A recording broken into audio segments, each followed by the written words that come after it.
Sila yung sa ano eh, Beer ping pong. Beer pong. Beer pong. Asaya nun last Oo, year, correct, no? correct, oo. Yeah, Uy, kamusta na yung business nyo na yun? It's nice to be back po, Papu Mamu.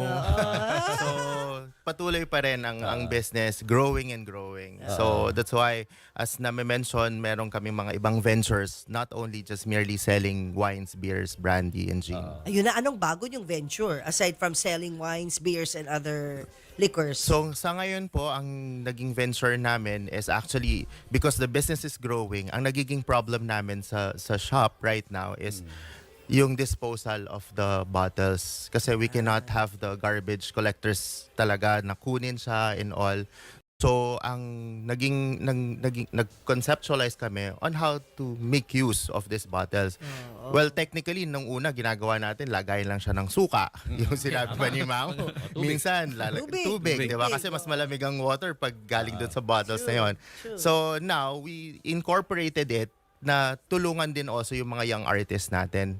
So, nag-tap kami ng mga young artists para makapagbuo doon sa ating mga Pakita na bottles. natin. So ito Ganda, yung mga nauubos dun sa venue nyo muna, no? Yan yung Yes. mga bottles na ininom na ng customer. Nainom na ng Empty customer. Ah. So, Bote na lang yan. bote Nainom na na. lang. And then we Ganda. have it, talagang inayos, nilinis para at least it could be really, we use acrylic paint for this. So, nagsisimula kami dun sa mga young artists kasi a portion of the sales of this particular hand-painted bottles would go to the artist. Not only, so it's more of sustainability and also to develop their skills more kasi wala rin silang avenue and how they could cater their Yan na yung parang talent. canvas nila. Canvases. Oo. So magkano yung mga ganyan? So for the bottles na hand painted, it ranges from 1,000 to 3,000 depending on the style. So pwede kasi ng personality, pwedeng landscape, abstract. So it all depends on the demand also of the yung customer. But as of now, kung ano man yung mga, syempre, we go with the in demand. So that's why we cater ito si Miley Cyrus. Si Miley. Si Miley pala yan. Ito po, Okay. ito. It's back to back. So, ganda. we prepared it na nasa box na frame. Yeah. Then ito na Oo po nga, yung parang ano, naka-frame na, no? Naka-frame. Pwede mo na i-display. then ito na po As yung is. Sino Ito po, details. Beatles. It's 4 Details. pieces. So, can I remove Sige. para? Ganda ng Go, go, bottle go. din, Para Ito makita po. ng viewers Yan. na. Ayan, may camera Teka, sa harap mo. isang artist lang ba yan? Let's Isang- name the artist. Sino yung artist? Si Angel Edades. Ito, Angel Opo. Edades. Actually, lahat ng gawaan ng dala namin ngayon, yun si ni Angel Edades. po. Apo ba yan ni Edades, the famous painter, di ba, babe? Edades? Yes, related. Related. Opo. So, yung 4 pieces ng Beatles. Galing. Ito si John. Ito si Ringo. Magkano yung ganyan?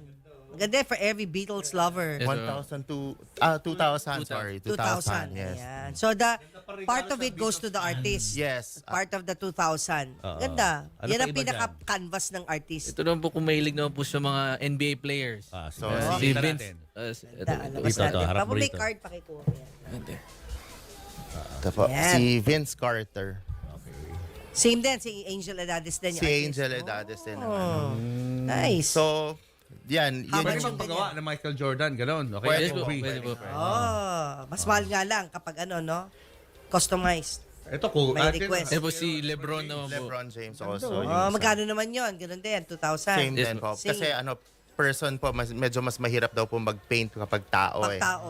Ito, mukha nga. Para lang kung din. family members, pwede magpa-portrait. Oo nga, no? Meron na rin po nagpa-portrait sa amin. Kaso, ang limitation lang po natin is the kind of bottle.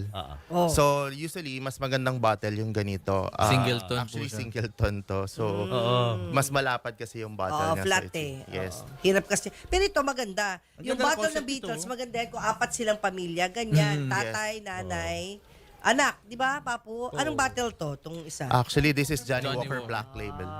Ano ba ang pinakamabiling bote sa inyo? Actually, singleton sa kanto. Johnny Walker. Canvas eh, laki. Pwede ka talagang mag-paint doon sa ano eh. So, ilan ang bote ang nabenta nyo na may paint ni artist? Medyo madami-dami na hindi. We lost count already, Mamo. Good. At least walang tapon. Oh. Di ba? Yes po, yes. So it's regular na makikita yan sa ano nyo? Yes po. Sa So, restaurant yung may nyo. mga displays na rin po ng mga bottles painted already. Pero yung iba by request. By request na. And Ito, also- Joker, kanino to? Yung Joker naman po na yan, actually, isa naman din na in-introduce namin kasi we started with reusing. Now, this one is may laman yung bottle. So, Okay. it's also possible for gifting idea naman. So, if you would want to gift, kasi baka naman yung pinagbigyan natin hindi masyadong gusto ma-appreciate rin yung kahit wala. paano na-appreciate yung bottle bago i-display. So, ayan po. Pwedeng may naman, pwedeng hindi. Yes, ma'am. Yes, so- Pwedeng Saka wala. maganda dyan, pag niregalo mo yan at ininom yung laman, hindi makukonsensya yung pinagregalo na itapon.